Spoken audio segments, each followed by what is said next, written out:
Welcome to மாயா பஜார். நிர்மலா கஜேந்திரன். இன்றைக்கு நம் உடல் ஆரோக்கியத்திற்கு முக்கிய அங்கமாக இருக்கும் உடற்பயிற்சியை பற்றி பேசலான் இருக்கேன். நம் உடல் ஆரோக்கியத்திற்கு உணவு எவ்வளோ முக்கியமோ அதே போல் உடற்பயிற்சியும் ஒரு முக்கியமான அங்கமாகும். உடற்பயிற்சி அப்படிங்கிறப்ப சில பேர் ஜிம் போவாங்க, சில பேர் ஸ்விம்மிங் பண்ணுவாங்க, விளையாட்டு, ஜிம்னாஸ்டிக், இப்படி நிறையா வகை இருக்குது. தினசரி வாழ்க்கையில் நாம் எங்கேயும் தேடி போகாமல் நம்ம வீட்லேயே ஒரு மேட் இருந்தால் போதும். அதில் வச்சு நம்மளோட உடற்பயிற்சியை எளிய முறையில் செய்கிறது தான் யோகா. யோகாவையும் நாம் ஒரு குருக்கிட்ட ஒரு வாரம் 10 நாள் இந்த மாதிரி ஒரு கோர்ஸு சேர்ந்து அதை நம்ம கற்றுக்கிறப்ப தான் நம்ம பர்ஃபெக்டாக பண்ண முடியும். அந்த வகையில் யோகா அப்படிங்கிறது நம்மளோட வாழ்க்கையில் ஒன்றி போன விஷயமாக மாறும். நம்ம 3 வேளை சாப்பிட்டாலும் ஒரு வேளையாவது நம்ம உடற்பயிற்சி செஞ்சால் தான், அதுவும் சின்ன வயசுலேயே ஆரம்பித்து செஞ்சால் தான் எந்த மருத்துவ செலவும் இல்லாமல், அதே போல் கடைசி காலத்தில் நமக்கு நாமே உதவியாக இருக்கக்கூடிய ஒரு விஷயத்தை நம்ம உணர முடியும். நம்ம ஆரோக்கியமான வாழ்வு வாழ்கிறோங்கிறதுக்கு அர்த்தமே மருந்து மாத்திரைகள் இல்லாமல் இருக்கிறது தான். வருமுன் காப்போம் அப்படிங்கிறபடி நம்ம முதுமையில் ஆரோக்கியமாக இருக்கிறதுக்கு இப்போ இருந்தே நம்ம எக்ஸசைஸ் பண்ணணும். நம்ம இளமையிலேயே இந்த உடற்பயிற்சியை ஒரு பார்ட்டாக குழந்தைகளுக்கு நம்ம பழக்கி விடணும். சிம்பிள் குண்டலினி யோகா அப்படிங்கிறத வாழ்க வளமுடன் வேதாந்திரி மகரிஷி சொன்ன எளிய உடற்பயிற்சி. அதில் மெடிடேஷன் ரொம்ப நல்லாயிருக்கும். நம்ம உடலை வருத்தாமல், ஆனால் அதே சமயம் எல்லா பார்ட்ஸுக்கும் ஒரு எக்ஸசைஸ் சொல்லி கொடுத்துருப்பாரு.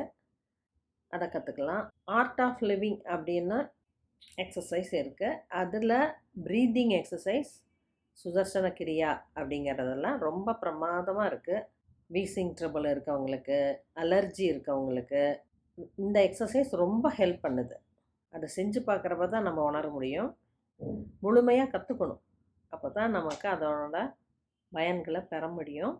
சில பேர் வேலைக்கு ஆள் இல்லாமல் வீட்லேயே எல்லா வேலையும் செய்வாங்க. அதுவும் நமக்கு உடம்புக்கு எக்ஸசைஸ் தான் அப்படின்னு நினைப்பாங்க.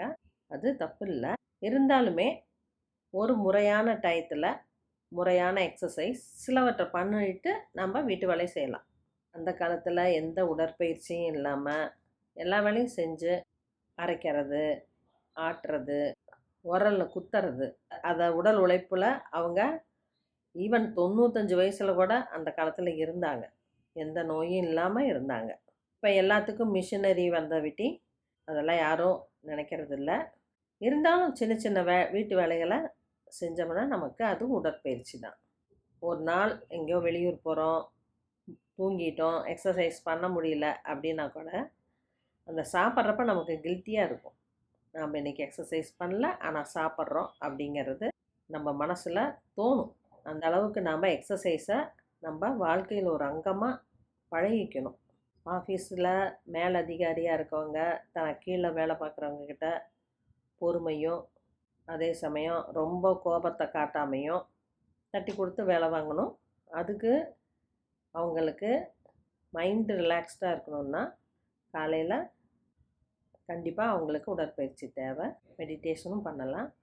அதே போல் தான் வேலைக்கு போகிற பெண்கள் வீட்டையும் பார்த்துக்கிட்டு வேலைக்கும் போய்கிட்டு ரொம்ப ஸ்ட்ரெஸ் அப்படிம்பாங்க. ஆனாலும் நமக்கு கொடுக்க வேண்டிய நேரத்தை கொடுக்கலனா பிற்காலத்தில் எவ்வளவு பணம் சேர்த்தி வச்சுருந்தாலும் அதை என்ஜாய் பண்ணுறதுக்கு நமக்கு ஹெல்த்தியான உடம்பு வேணும்.